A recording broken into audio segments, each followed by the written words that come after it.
Já fala agora o presidente americano Joe Biden, a gente vai conferir ao vivo. Vocês são as pessoas que eu conheço, as pessoas de quem eu dependo. Vocês estão lá todos os dias atendendo as pessoas, servindo ao público. Por isso que quando eu assumi ano passado, no meio da pior pandemia desse século, a pior crise econômica desde a Grande Depressão, eu sabia que nós poderíamos delinear um plano de resgate com a sua ajuda para atender às suas necessidades. 3 dias atrás, completou-se 1 ano de que eu assinei esse plano.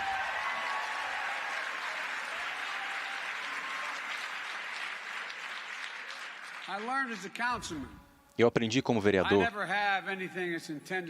que não há nada que tenha que ser atendido para a cidade que não passe pelo legislativo da cidade. E eu digo isso de verdade. O governo local estava cuidando daquilo e tudo dependia deles. Eu não preciso lembrar vocês da situação que vocês herdaram em 2020. As dores, as rupturas, o estresse no seu orçamento local para atender os professores, os bombeiros. Muitos perderam os empregos e lembrem-se daquelas filas de carros com as famílias esperando um caixote de alimentos. Por conta dessa lei, nós pudemos ajudar 41 milhões de americanos a colocarem comida nos pratos. Foi por conta dessa lei, nós ajudamos a construir casas para mais de 4 mil pessoas. Famílias, como meu pai dizia, conseguiram pelo menos um pouco mais de espaço para respirar. E conseguimos conseguimos criar 6,7 milhões de empregos no ano passado. Mais empregos criados em 1 ano do que jamais aconteceu na história. Nós agora temos mais de 7 milhões apenas no ano passado. A taxa de desemprego caiu a 3,5% e 5,7% ano passado. É o maior crescimento em 4 décadas. Com a equipe econômica na Moody's, por conta do plano de resgate, a dizer que 4 milhões de empregos foram gerados. 2% não teriam essa oportunidade se nós não tivéssemos agido. E agora, nossas cidades, as nossas comunidades rurais estão dependendo disso. Ainda assim, há mais de 1 milhão de empregos a menos do que antes da pandemia. E tivemos um maior crescimento em empregos locais, com 467 deles na rede pública, para policiais, professores, bombeiros. Agora, mais da metade das nossas públicas foram fechadas, pressionando os nossos professores e crianças. E hoje, mais de 1 ano depois, 99% dessas escolas estão abertas. E nós vimos o maior ano de contratação de professores na história, mas a história vai além disso. A história teve muitas recuperações no passado, mas por trás dessas recuperações, houve também dores muito duradouras. Nunca as pessoas se recuperaram tanto de uma recessão. Muitos deles, em recessões passadas, nunca se recuperaram. É o que se chama de as cicatrizes econômicas, as cicatrizes da crise. Quando muitos se recuperam, vários são deixados para trás, presos no desemprego, presos na falta de habitação. E com esses ciclos, quando as crises impactam a sua saúde emocional, com perda de familiares, tudo isso parece excessivo, mas é verdade. Então, quando assumi a presidência, estava determinado a não deixar que isso acontecesse outra vez. Dessa vez, com o plano de resgate americano, nós queríamos trazer todos conosco, cada indivíduo neste país. Não apenas com a queda do desemprego, a queda no desemprego de longo prazo foi a maior já registrada em 12 meses. 2,5 milhões de pessoas quebrando este ciclo de desemprego de longo prazo que vem nas crises. Mais de 30% do desemprego entre os negros caíram, e de 9 para 4,4% entre os hispânicos, o maior crescimento já registrado na história. É algo que nós tentamos fazer novamente, mas estou tendo dificuldade, que é o crédito fiscal para crianças. Meus caros, é o maior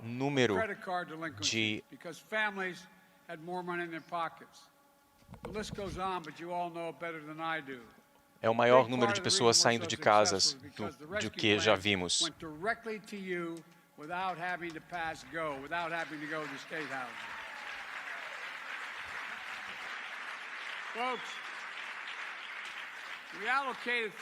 Nós realocamos 350 bilhões de dólares para os governos locais e garantimos que 130 bilhões disso fosse diretamente para os governos locais.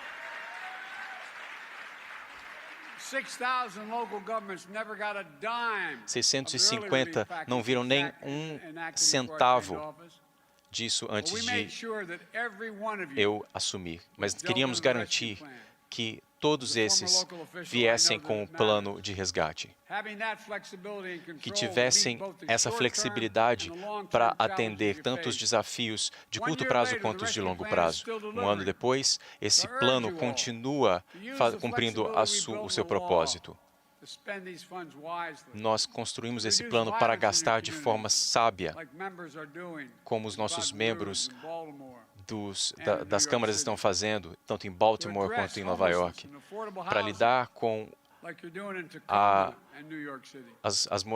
moradias acessíveis, para expandir o acesso à internet rápida até no Texas, ou para educar as pessoas para que tenham acesso a empregos com bons salários, como em Nova York.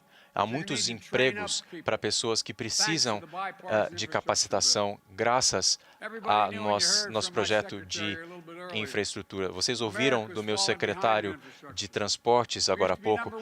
Os Estados Unidos estavam ficando para trás em infraestrutura. Costumavam ser o número 5, agora somos o número 8 no mundo. Agora, com o nosso plano, estamos falando da década da infraestrutura no país e não mais da semana da infraestrutura.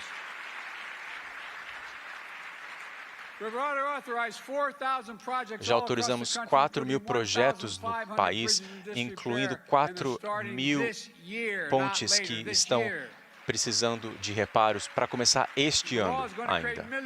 Essa lei criará milhões de empregos para melhorar as estradas, aeroportos e portos no país, trocando a tubulação de água para que as famílias e crianças em escolas possam ter água potável para beber. Estamos investindo 65 bilhões de dólares para entregar internet de alta qualidade para todas as comunidades urbanas ou rurais, onde quer que estejam. Qualquer lugar onde uma mãe tenha que levar o filho para o McDonald's para fazer o seu dever de casa. Esses são os Estados Unidos da América. Essa lei irá pôr um fim a isso e é apenas o começo. Centenas de bilhões de novos investimentos serão feitos. Hoje foram anunciados 409 milhões para 79 projetos em 39 estados. Ônibus e veículos elétricos para tornar o transporte mais acessível e mais verde, para o acesso das crianças às escolas. Projetos como esse em Atlanta, ônibus movidos a células de hidrogênio, até no lado sul de Nevada e muito mais. Agora é o momento de se preparar. Vocês não precisam esperar até que esses projetos de infraestrutura tenham início. Vocês precisarão de mais impulso para ajudar a indústria. Isso é necessário para que a economia continue rodando. É por isso que esses programas de jovens aprendizes, e as pessoas estão falando sobre isso, nós falamos de cortar os 4 anos de universidade. 4 anos é o que os estudantes têm quando saem para o mercado de trabalho. Você pode começar investindo nesses fundos do plano de recuperação para criar mais capacitação para os jovens que estão se preparando. Empregos em infraestrutura. Então, as famílias e comunidades podem se envolver nessa comunidade que está se desenvolvendo. Nós sabemos da oportunidade, mas apesar do nosso progresso, sabemos que as famílias ainda estão tendo dificuldades com o aumento de preços. Eu me lembro na minha família, quando os preços subiam na bomba de gasolina, nós falávamos sobre isso à mesa nas refeições. E é o que está acontecendo agora. E isso por 2 motivos. O primeiro deles, a Covid. A forma como a economia mundial funciona, com uma fábrica em Taiwan que produz microchips, quando ela se fecha, isso tem um efeito dominó sobre toda a cadeia industrial. Então, por conta da pandemia, tivemos rupturas importantes na cadeia de suprimentos.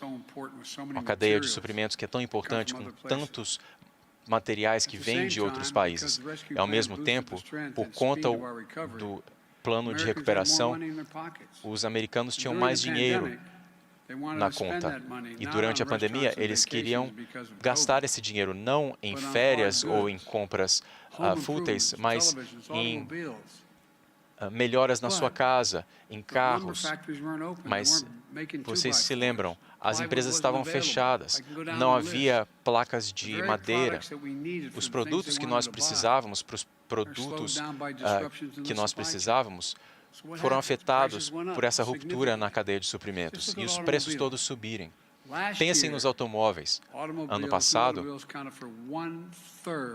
os veículos foram responsáveis por 1/3 da inflação em todo o país, porque as empresas não conseguiam ter acesso aos microchips. E agora, o segundo maior motivo para a inflação, Vladimir Putin e os preços de petróleo. Essa não é uma brincadeira.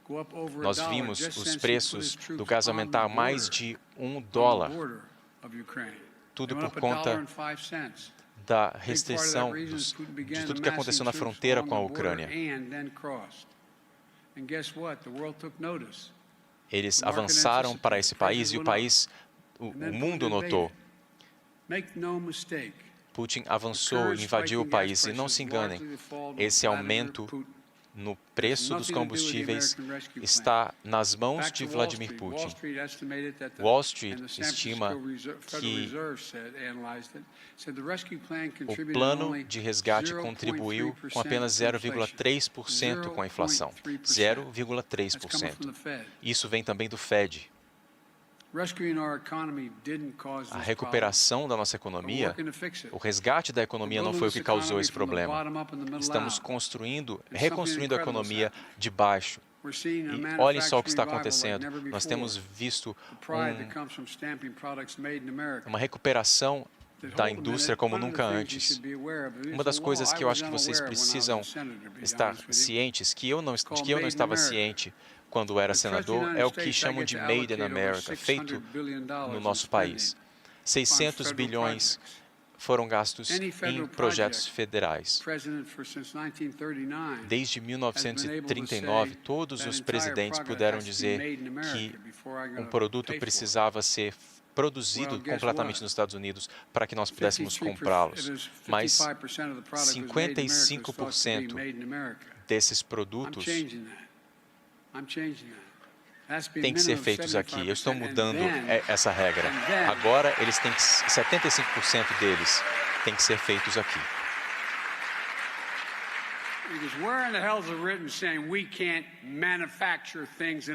E quem foi que disse que nós não podemos mais fabricar produtos nos Estados Unidos? Eu não sei quem disse isso. Então, Ouçam só, a Intel veio falar comigo.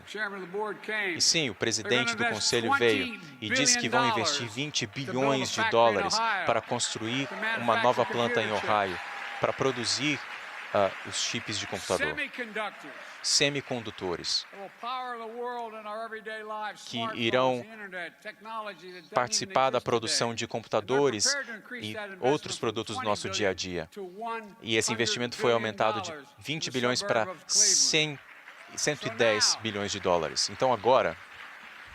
Pronto, você ouviu aí novamente o presidente americano Joe Biden coloca na conta de Vladimir Putin o aumento global do preço do barril do petróleo, que está fazendo pressão inflacionária no mundo inteiro, nos Estados Unidos, no Brasil, eu não preciso nem falar, né? As fotografias de gasolina a R$10 o litro são abundantes nas redes sociais. Ele disse, esse aumento do preço dos combustíveis está nas mãos de Putin. Ele invadiu um país e está fazendo o mundo pagar o preço.